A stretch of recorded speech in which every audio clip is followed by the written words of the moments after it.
Okay, guys, so lots happened.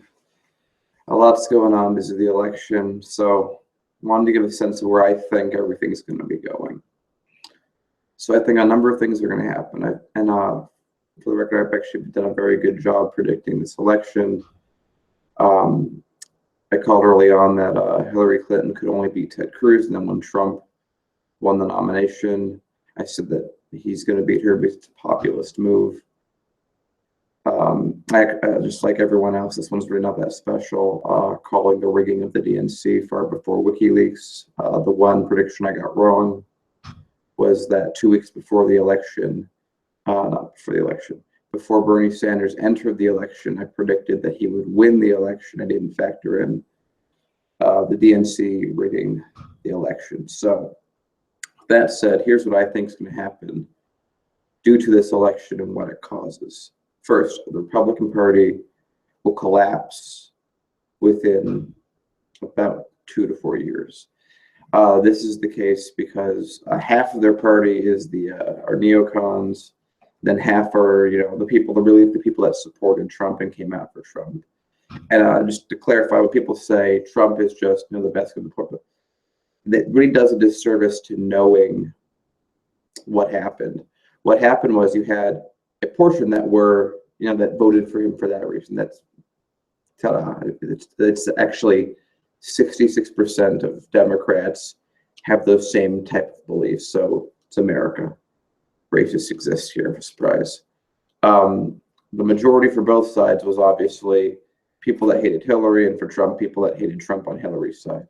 So that was the majority of both of their support. For Trump, he also had people that were completely forgotten and left behind. They really factored into the two other groups, but they were the bit of unlikely voters that walked in and took the election for him. They were the Molotov cocktail vote, the vote of government screwed us over, the government's ignored us. So we're just going to throw a Molotov cocktail into the government shaped like Donald Trump.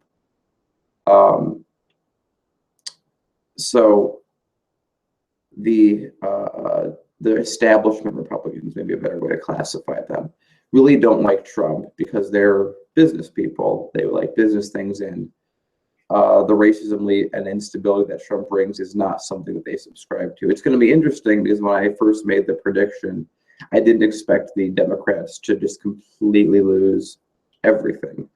But nonetheless, the Democratic Party is now really the corporate party, whereas Trump is different than that.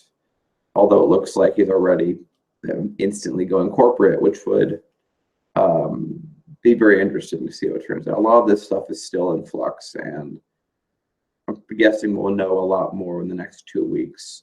We'll know a lot more once he's president, and not just president-elect. Anyway, so what else happens? So here's what I expect. I expect Trump and his policies and the Republican policies and the corporate policies that he's already taking in to start running America into the ground. As much as America was, the Democratic Party rigged the election against Sanders, I do feel that he needed more people to start with. He just didn't have enough force. He just didn't have enough of any of that. So when things get worse, when people start dying in greater numbers, when the 50s era tactics of racism come back, people aren't going to be looking for a third-way Democrat this time. The Hillary Clintons of this world and the lesser evil that has been bringing our world to an eventual end has been completely, thoroughly debunked. And that's a big silver lining, that people won't trust third-way Democrats anymore. That entire way of thinking is done. It's been rendered void. So in the next election for president, I hope to see someone like Sanders, perhaps a bit younger, maybe like a Tulsi Gabbard would be a great Christina Turner, someone of that nature. It's right now, it's like we had Obama, then we had the punch, then we're going to have a counter punch that's going to come very soon. The big one is going to be in 2018, when people are going to be frantically trying to take back the House and Senate. And then it's all going to factor into 2020 when the census comes. So what I predict will happen is in 2018, we're going to flip the Senate and the House back to us, because even the Republicans are going to be saying, oh shit, this is terrible. This is not what we signed up for. This is what we meant by Make America Great. I do wonder if Trump is going to do something like he always sees himself as a builder, a building program, building infrastructure. Because I look at it like this: if George Bush gave us universal health care and rebuilt all our infrastructure, we would talk about him very differently than we do today. And so then I look at it like, well, is Trump going to be someone that everyone universally hates, or is he going to be someone that a lot of people universally hate, but other people universally love? Kind of like Margaret Thatcher in terms of that, not what he did, but the level of difference in either liking or disliking what her policies were. So I think Trump, I think he's going to fuck things up really efficiently, but can't predict the future. So again, what I expect is 2018, you have a huge resurgence in left progressive candidates. I wonder if third parties are going to have a say in that, if their seats are going to start filling up. And the biggest thing, I think the most important, I don't think the most important thing that will derive from this is what derives historically from this, and that's a leftward populist movement, seen not in government but on the streets. You already saw after Trump was elected, instantly all across the country, everyone's protesting Trump, Trump, Trump, Trump, get the fuck out, all that stuff, that anger that I would actually say I normally only see on the like the Tea Party side. I see it right now. People are irate, and they're networked, so it's going to be a continuous feedback loop, because these are the people like myself. Social media is everything. So I expect to see that. I think unequivocally is the most valuable thing that'll come out of all this, is the resurgence of activist and labor movements that we haven't seen since the 20s and 30s. That's because that organization is a ground up organization that's going to continue to push its way up. That's going to be big enough that it will be able to move candidates, and the organizations themselves will have people, just like the unions used to do when they were elect Democrats. The same idea. And I think those are going to be the movements that really have the power, and that means that they're going to be able to reshape either the Democratic Party or split the Democratic Party and then reform half of it, or if third parties will have a say in it as well. So it's going to be very interesting. But I really say look at the movements and look how they're building. When the news starts covering them regularly, I say we win. I think that's the moment, is when they're organized, powerful, and seen. And how the news doesn't cover protesters right outside of their own door, but if they get to the point where they're covered, that'll be interesting.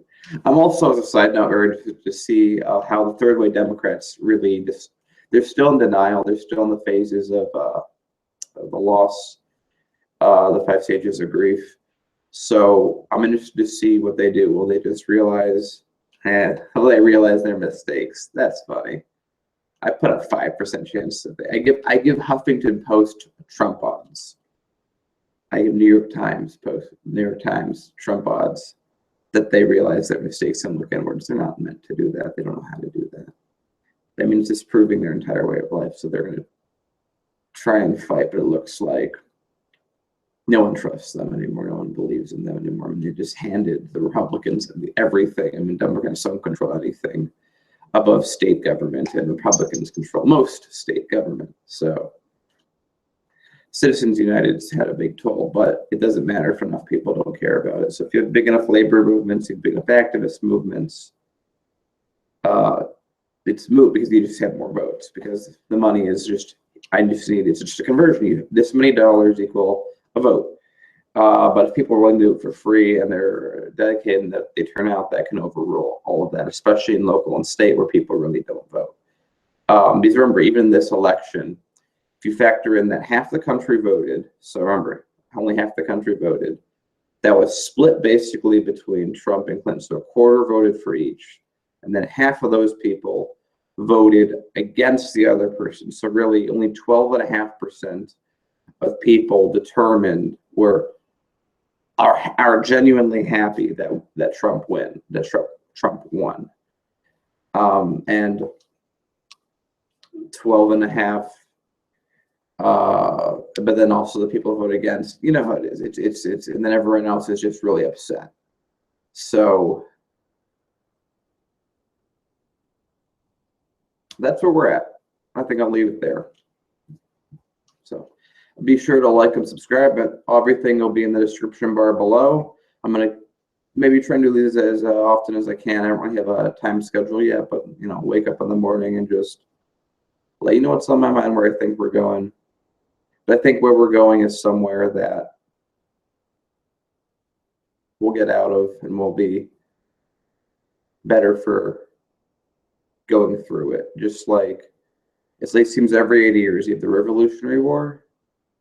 80 years later you have the Civil War. 80 years later you have the Great Depression era and World War II, and then World War I right before, and then 80 years later you have now.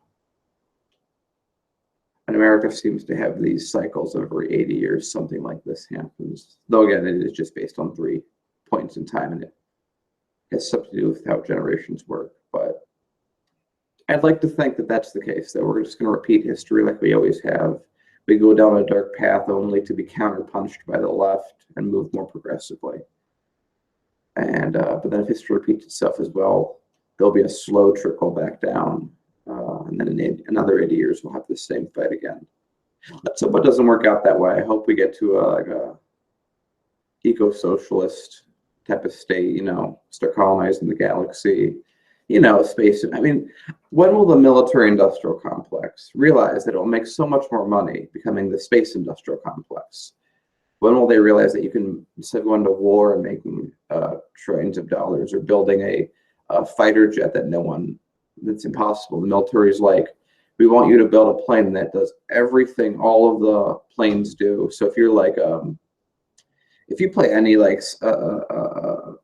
fight like a airplane simulator or a space game with war settings and flying planes, it's like if you combine all the attributes of all those planes or spacecraft into one craft, it's impossible to build. It's a magic plane. It doesn't exist. And that's the F-35 Lightning II. So we're going to be spending $2 trillion on it. That's where money's going. That's really the people that are taking the money, and then we're yelling at food stamps. Anyway, I'm getting ahead of myself. That's a video for another time. Links in the description as always, and I'll see you next time. Bye.